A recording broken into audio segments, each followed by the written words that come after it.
First ever factory outlet Mukunda jewellery KPHB Kothapet Khammam Somajiguda Hanamkonda. నమస్తే రమగారు. నమస్తే జయ.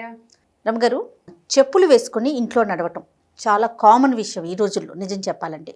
కానీ కొన్ని స్కూల్స్లో కానీ పార్కుల్లో కానీ చెప్పులు లేకుండా ఒత్తి కాళ్ళతో నడవండి, గడ్డి మీద నడవండి, మట్టి మీద నేల మీద నడవండి అని చెప్తూ ఉన్నాం.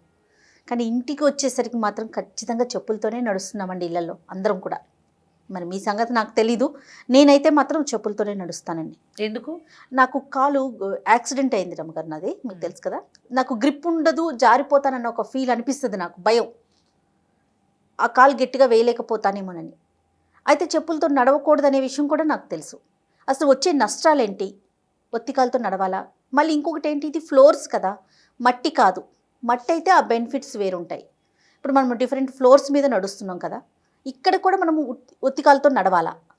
చెప్పులు బేసిక్గా వాటి పేరేమిటి? పాదరక్షలు. అంటే పాదానికి రక్షణ కల్పించేవి. అది ఎక్కడ వేసుకోవాలి? ఎక్కడ పాదాలకి రక్షణ కావాలో అక్కడ వేసుకోవాలి. బయట మట్టిలో తిరిగేటప్పుడు, ఎక్కడికైనా వెళ్ళేటప్పుడు ఏదైనా అంటే గుచ్చుకుంటాయి, రాయి రప్ప గుచ్చుకోవచ్చు, ముళ్ళు గుచ్చుకోవచ్చు, ఈ నేల మీద పాకేవి తేళ్ళు, తర్వాత మండ్రగబ్బాలు లాంటివి ఏవైనా గుచ్చుకోవచ్చు, అవి కుట్టచ్చు. ఇలాంటి ప్రమాదాలు లేకుండా అలా ప్రదేశాల్లో ముళ్ళు అవి ఉండే చోట చెప్పులు వేసుకునేవాళ్ళం.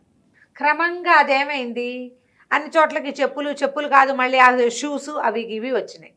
ఆ షూసు చెప్పులు ఎలా అయినాయంటే ఇక పుట్టిన దగ్గర నుంచి పిల్లల కాళ్ళు కవర్ చేసి ఉంచటమే వచ్చేసింది. అవును, ఫారిన్ కంట్రీస్లో లాగా చేతులకి మిటెన్స్, కాళ్ళకి కవర్ చేసేసేయటం, లేకపోతే వాడు నోట్లో పెట్టుకుంటాడు, కాళ్ళని నోట్లో పెట్టుకోవచ్చు, చలికండా ఉంటుందని మేజోళ్ళు. మేజోళ్ళు అంటే అవే ఏమంటారు వాటిని, సాక్స్. ఇవన్నీ మెల్లిగా ఏమైందంటే ఆ చెప్పో ఆ కాలుకో దీనికో కవర్ చేయకుండా ఉండలేని స్థితిలోకి వచ్చేసాం మనం. అవును, మనకి అప్పటికి ఇప్పటికి మన వెదర్లు ఏమైనా మారినాయా? పొల్యూషన్ పెరగలేదంటారా? పొల్యూషన్ పెరిగింది. చలిగిలి ఏం పెరగలేదు మనకు. మామూలుగా మన ఏరియాలో ఎంత ఉంటుందో అంతే ఉంటుంది, డిగ్రీ అటు ఇటు అంతే. ఇంకా తగ్గింది అనుకోవాలేమో నేను అనుకోవటం. హైదరాబాద్ చలికి చచ్చిపోయేవాళ్ళు ఇదివరకు. అందరిలోనూ స్వెట్టర్లు అల్లుతూ ఉండేవాళ్ళు. 40-50 ఏళ్ల నాడు హైదరాబాద్ లో ప్రతి ఇంట్లోనూ స్వెట్టర్లు అల్లకం ఉండేది. స్వెట్టర్లు అవసరం. అసలు ఇప్పుడు ఏం లేదండి. నేను మొత్తం సీజన్ అంతా కూడా స్వెటర్ లేకుండానే ఉంటా. అసలు మా వాళ్ళు అసలు వేసుకోరు. అసలు స్వెటర్ లేవు చేయ చాలా సంవత్సరాల పాటు. ఈ మధ్య కాలంలో నాకు అమెరికన్ నుంచి ఒకటో రెండో స్వెటర్లు వచ్చినాయి. నేను 2-3 రోజులు వేసుకుంటాను. ఎప్పుడైనా వేసుకుంటే కాసేపటికి చేతులు దురదపడితే విప్పేస్తుంటాను. అవును, పడుకున్నప్పుడు కాస్త మంచి దుప్పటి కప్పుకోవడమే, చలి తగ్గి బ్లాంకెట్స్ అవి కొంచెం మందంగా కప్పుకుంటే సరిపోతుంది, అంతే. అయితే వెదర్ మారింది అయితే పెద్దగా ఏమి లేదు. మనము అలా అలవాటు పడిపోయాం చెప్పులతోటే ఉండటం. ఒక శుభ్రానికి ఇదిగా ఫీల్ అవుతాం. ఇంట్లోకి వేరే చెప్పులు, బయటకు వేరే చెప్పులు. బయటకు ఎన్ని జతలు ఉన్నాయో ఇంట్లో కూడా అన్ని జతల చెప్పులు, అందరికీ చెప్పులు ఉండటం. నిజానికి ఇల్లు అంటే మన జీవితం కదా, అందులో పూర్తిగా మనం ఇల్లు చక్కగా శుభ్రంగా ఎందుకు ఉంచుకోము? చెప్పులతో తిరగాల్సిన పని ఏమిటి? ఎక్కడైనా కాలికి మురికి అంటుతుందని చెప్పులు వేసుకోవాలి. ఇంట్లో ఏముందని చెప్పులు వేసుకుంటాం? ఏ మురికి అంటుతుందని. కొన్ని సమస్యలు ఉంటాయి కొంతమందికి. అరికాళ్ళు తొందరగా కట్ అయిపోయే స్వభావం. మంట పగులే కాదు, ఊరికే చిన్నగా ఏదైనా తగిలినా గీరుకుపోతుంది వాళ్ళకి. షుగర్ ఉన్న వాళ్ళకి అరికాళ్ళ చర్మాలు పల్చగా ఉంటాయి. ఓకే, వాళ్ళకి ప్రమాదాలు జరిగే అవకాశం ఎక్కువ. ఏ చిన్న తగిలినా ఇంకా కాలిపుళ్ళు మానవు. డయాబెటిక్ వాళ్ళకి ఆ సమస్య ఉంటుంది. అందుకని కాళ్ళని జాగ్రత్తగా కాపాడుకుంటారు వీళ్ళు, వేసుకోవాలి. తర్వాత కాలికి పగుళ్ళు వచ్చి ఏదైనా బాధగా ఉండేవాళ్ళు, అరికాళ్లలో ఏదొక రకమైన దాన్ని మడమ నుంచి ఎముక పెరిగే వాళ్ళు ఉంటారు కొంతమందికి. కాసేపు కూర్చున్నప్పుడు ఏముండదు, కూర్చుని లేవగానే అమ్మో అనిపించేస్తుంది, చాలా నొప్పిగా ఉంటుంది. నడుస్తూ ఉంటే క్రమంగా తగ్గిపోతుంది. 1 గంట కూర్చుని లేవగానే మళ్ళీ వస్తుంది. ఆ ప్లాంటర్ తోటే స్టార్ట్ అవుతుంది. మిగిలిన పేరు కన్ఫ్యూజ్ అవుతున్నాను నేను. అలాంటి సమస్య ఉన్న వాళ్ళని ఎత్తు మడవలు మెత్తగా ఉన్న చెప్పులు వేసుకోండి రోజంతా అని చెప్తారు. దాని మీద నడిస్తే వాళ్ళకి నొప్పి పెట్టదు. ఇది తర్వాత ఏమో ఇప్పుడు నీలాగా ఏదైనా యాక్సిడెంట్లు అవి అయ్యి కొంచెం ఫుట్కి అరికాళ్ళకి గ్రిప్ తక్కువ ఉన్నవాళ్ళు అయిందా. నాకు సోరియాసిస్ వచ్చింది ఇది వరకు అని చెప్పాను. అరికాళ్ళలోనే వచ్చినాయి నాకు పుళ్ళు. అసలు సోరియాసిస్ రావడమే పాదాల్లో వచ్చింది. అస్సలు నడవలేని స్థితి. నేను కాలు కింద పెట్టలేకుండా ఉండేదాన్ని. ఈ బాత్రూమ్ శాండిల్స్ ఉంటాయి కదా, క్లాత్ తో చేసినవి దొరుకుతాయి మనకి ఇక్కడ సెంట్రల్ లో బాగా కనపడేవి. నేను అవే వేసుకుని నడిచేదాన్ని. ఎప్పటికప్పుడు ప్రతిరోజు ఒక జత ఉతుక్కుని వేసుకునేదాన్ని. ఓ. కింద కాలు పెట్టలేదు. పెట్టలేదు. ఏదైనా కాళ్ళ నుంచి తడి వస్తుంటే అది నేల కంటేస్తుంది, పిల్లలు తిరుగుతారు. ఆ. అందుకని వేసుకునేదాన్ని. అది తగ్గిపోయాక వేసుకోవడం మానేశాను. మామూలు చెప్పులు కాదు, ఓహో. ఈ చెప్పుల అవసరం వీటికి. మనం ఇల్లు శుభ్రంగా ఉంచుకుంటాం.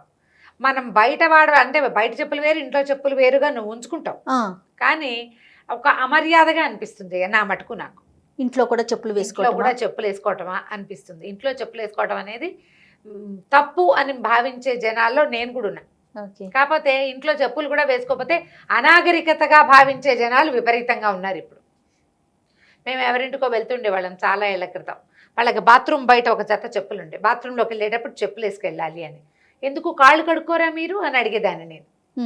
బాత్రూంలోకి వెళ్ళావు, వాళ్ళు అనుకో టూకా వెళ్తారు, కాళ్ళు కడుక్కుని రారా బయటికి, క్రిములు వచ్చేస్తాయి మనతో పాటు, అందుకని చెప్పులు వేసుకోవాలి. ఆ చెప్పులు ఇల్లంతా తిరగవు, బాత్రూమ్ దగ్గరే ఉంటాయి. ఎవరైనా సరే చెప్పలు పెన్కే జానా హై లోపలికి అంటారు. నేను అంటాను, నువ్వు చెప్పులు కడుక్కోవటం ఎందుకు, నీ కాళ్ళే నువ్వు కడుక్కోవచ్చు కదా. బాత్రూమ్ శుభ్రంగా ఉంచుకోవచ్చు, కాళ్ళు కడుక్కోవటం నేర్చుకోవాలి. ఎనీ టైం, ఎప్పుడు 1కి వెళ్ళినా 2కి వెళ్ళినా కాళ్ళు కడుక్కోవాలి. కాళ్ళు కడుక్కుంటే క్రిములు నీ వెనకాల రావు. బాత్రూమ్కి వెళ్ళినా కాళ్ళు చేతులు కడుక్కోవడం, నోట్లో నీళ్ళు పోసుకొని పొక్కులించి ఉమ్మేయటం అనేది పురాతనమైన హ్యాబిట్. మొన్నటిదాకా ఇప్పుడు కాళ్ళు కడుక్కోవాలని నేర్చుకున్నాం కదా మనం. మరి అది చేస్తే నువ్వు చెప్పులు వేసుకోవటం ఎందుకు? ఆ బాత్రూమ్ శాండల్స్ ఎప్పుడు బాత్రూమ్ దగ్గరికి వెళ్ళగానే అటు చెప్పులు కనపడతాయి, అందరూ అవే వేసుకుంటారు. కాళ్ళు కడుక్కోక్కర్లేదు. అదే పాయింట్. అది ఏమి శుభ్రత, అది ఏం ఆరోగ్యం, ఏమిటి అది? మేము కడిగే పెడతాము అని వాళ్ళ అత్తగారో ఎవరో ఒక ఆవిడ నాకు చెప్పారు. కానీ ఏమో మరి నేను చూస్తే ఆ చెప్పులకి తడి ఉన్నట్టు కనపడలే నాకు. నువ్వు ఆ చెప్పుల్ని, తడి చెప్పుల్ని బయట తెచ్చిపెట్టి పోనీ కడిగావు, కాళ్ళు కడుక్కున్నావు, చెప్పులు వేసుకుని, ఆ చెప్పులు తడి చెప్పులు పెడితే వాటి నుంచి ఎప్పుడు తడి నీరు కారుతూ ఆ బాత్రూమ్ బయట చీదరగా ఉండదు. దాని బదులు కాళ్ళు తుడుచుకునే బట్ట ఒకటి మంచిది, కాస్త గట్టిది, కాటన్ వేసుకోవటం, మ్యాచ్ వేసుకోవటం, బాత్రూంలోకి వెళ్తావు, బయటకు వచ్చి కాళ్ళు తుడుచుకో. అలా ఎందుకు చేయకూడదు? ఇప్పుడు దీన్ని సమర్థిస్తున్నానా లేదా అనేది నీ అనుమానం. అందుకే నీ రకరకాల ప్రశ్నలు నీ మొహంలో కనిపిస్తున్నాయి. ఇప్పుడు చెప్పులు వేసుకోవటమే నాగరికత అని భావించే వాళ్ళు మీ ఇష్టం. ఫ్లోర్ వల్ల కాళ్ళు పగలటం కానీ కాళ్ళకి ఇబ్బందులు ఉంటాయి. ఉంటాయి. కొంతమందికి ఏంటంటే ఈ మన గ్రానైట్ కదా, ఇంకోటి ఉంటుంది కదా పాలరాయి, దాన్ని ఏమంటారు, మార్బుల్ సూట్ కాక కాళ్ళలో సన్నటి పగుళ్ళు వస్తాయి. మార్బుల్ వాటిలలో కొన్నిటిలో కానరాని దుమ్ము ఉండిపోతుంది.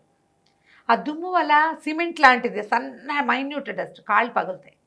దీనికి ఏం చేయాలి? మార్బుల్ని బాగా తుడుచుకోవాలి, ఎప్పటికప్పుడు క్లీన్గా ఉంచుకోవాలి, తుడుచుకోవాలి. ఇంకా కొన్ని అలవాట్లు చేసుకోవాలి. కింద కూర్చుని అన్నాలు భోజనాలు చేస్తామా, సామాన్లు పెడతాం, ఏం పడలేదు కదా అని తొడవరు. అవునవును, పడినా పడకపోయినా మనం ఎక్కడ భోజనం చేసామో అక్కడ నీళ్లు చల్లేసి తుడుచుకోవాలి. మనం నడిచే దారులు, పనమ్మాయి రాకపోయినా సరే ఏ దారుల్లో నడుస్తామో అది తుడిచేసుకోవాలి.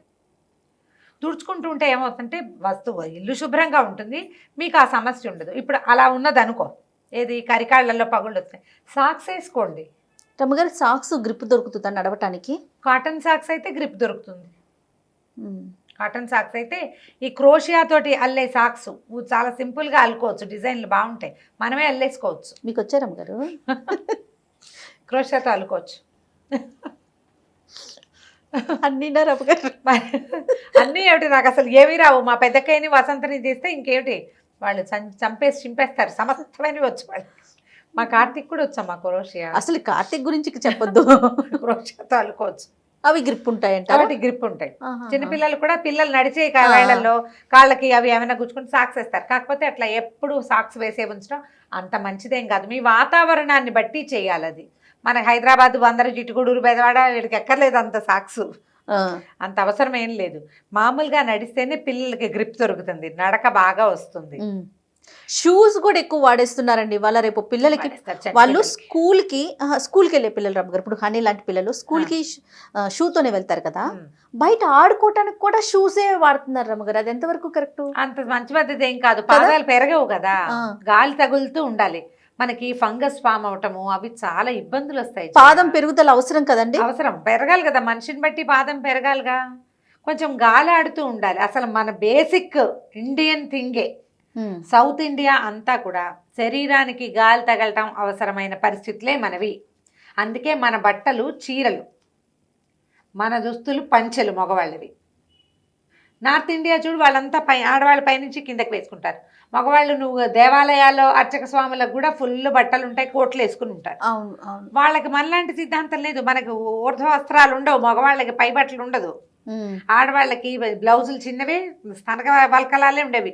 జస్ట్ చెస్ట్ చుట్టూతా ఒక వస్త్రం ఉండి, నడుముకు ఒక వస్త్రం ఉండి, పొట్ట అది గాలికి పారుతూ ఉండాలి. మనకి గాలి తగలాలి. ఫుల్గా బట్టలు వేసుకోవటం అసలు మనకు పద్ధతే కాదు. మన వాతావరణాన్ని బట్టి పెట్టారమ్మా అది. ఓకే, మన వెదర్ని బట్టి మన బట్టలు. ఇప్పుడు మనలాగా వేసుకుంటారా నార్త్ ఇండియాలో? సంవత్సరంలో 6 నెలలు చలేస్తుంది వాళ్ళకి. అవును. మనకేది 6 నెలలు చలి లేదు, మామూలు చలి అంతే, తట్టుకునే చలి, తట్టుకునే మన శరీరం తట్టుకోగలిగే చలి. అలాగే ఈ చెప్పులు లాంటివి కూడా అంతే. ఇప్పుడు ఇది కల్చర్ కదా చెప్పులు వేసుకోవటం కదా. 50 ఏళ్ల క్రితం చాలామంది కొన్ని కమ్యూనిటీస్కి అసలు చెప్పులే ఉండేవి కాదు. కొన్ని జాతుల వాళ్ళే చెప్పులు వేసుకోవాలన్న నియమం కూడా పాత జమీందారీ వ్యవస్థల్లో వాటిల్లో ఉండేవి. దాంతోనే కదా ఎన్ని తిరుగుబాట్లు. దారిలో వెళ్తూ అయ్యగారు ఇల్లు రాగానే చెప్పులు చేత్తో పుచ్చుకుని వెళ్ళాలి, అక్కడ చెప్పులతో నడవడం. అంత క్రూరమైన మనస్తత్వాలు చేయ. అందుకంటే అసలు వాటి గురించి తలుచుకోవటం మాట్లాడడం కూడా ఇష్టంగానే ఉంటుంది. దేవుడి దేవల దాటేసాం అనుకోవాలి. దాటేసాం, దేవుడి దేవల ఎన్నో దురాచారాలు దురాగతాలు దాటేసాం. ఇవి కూడా అందులోవే పోని. కాకపోతే మనం ఏం చేస్తున్నాం ఇప్పుడు? ఎవరినో ఇమిటేట్ చేస్తున్నాం. ఇది మరి ఎక్కువ ఇది మనం ఎక్కువ చేస్తున్నాం. అంత ఎక్కువ చేయొద్దు. పిల్లల్ని హాయిగా ఫ్రీగా పాదాలతోటి ఇంట్లో తిరగనివ్వండి. చెప్పులు అవసరమైన వాళ్ళు వేసుకోండి. ఇంకేం చేస్తారు? కాళ్ళల్లో ఇబ్బందులు సబ్బందులు ఉన్నవాళ్ళు, నడవలేని వాళ్ళు, వాళ్ళకి తప్పదు కదా. మీకు ఆ పాదం కరెక్ట్ నేల మీద అంతే ఉండే గ్రిప్పు చేత్తో అన్నం తింటం లాంటిదే చేయాలి. ఇప్పుడు చేత్తో అన్నం తింటే బ్రెయిన్కి ఒక సాటిస్ఫాక్షన్ లభిస్తుంది. కళ్ళు మూసుకుని కూడా అలా వెళ్ళిపోతుంది. పాదం మన పాదమే అయితే జారటము అవి తక్కువ ఉంటాయి. ఓకే, బ్రెయిన్కి కూడా ఒక సాటిస్ఫాక్షన్ లభిస్తుంది. అందుకని ఏం చెప్తారు మన పెద్దవాళ్ళు? మట్టిలో వట్టికాళ్ళతో నడవండి, గడ్డిలో వట్టికాళ్ళతో నడవండి. ఇంకొకటి ఏం చెప్పాలంటే, దీనికి చాలా పెద్ద పాయింట్ ఇది. అరికాళ్లలోనే మనకి మొత్తం నెర్వెన్స్ 72,000 నాడుల తాలూకు ఇవి అరికాళ్లలో ఉంటాయని. అవును. అరికాళ్ళు మర్దం చేస్తేనే మనకి ఒళ్ళు రిలాక్స్ అవుతుంది. నేను చెప్తా కదా ఎప్పుడు కొబ్బరి నూనె రాసుకోవాలని. నేను చేస్తాను ఆ పని.